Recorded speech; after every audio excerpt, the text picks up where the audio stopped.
隨住人口持續高齡化，長者照顧要更加到位。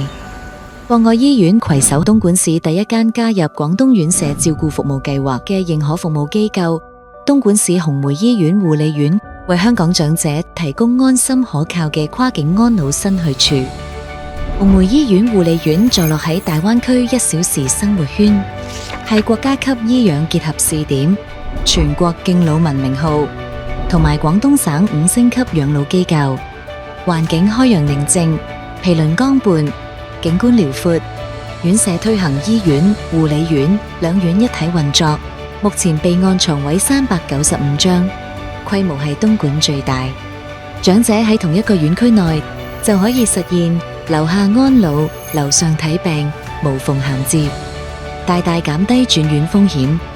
為咗令香港長者更快適應新環境，院舍打造充滿港式情懷嘅香港之家專屬樓層，由一日4餐、居住設施到康樂活動，都按照香港長者嘅習慣而設計，營造熟悉又溫馨嘅氛圍。仲有俾一家人團聚嘅親情餐廳等貼心服務場所，等港人安心享受退休生活。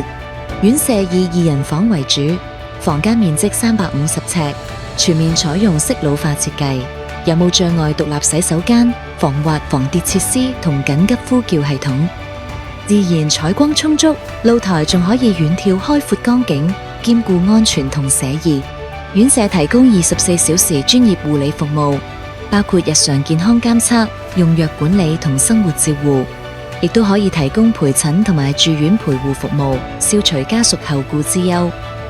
喺醫療支援方面，紅梅醫院有300名專業醫護人員，匯集多名嶺南名醫同東莞市傑出青年醫學人才，擁有傷口造口護理、老年護理、老年病科、普通外科等多個東莞市臨床特色專科，配備先進醫療設備，提供按摩、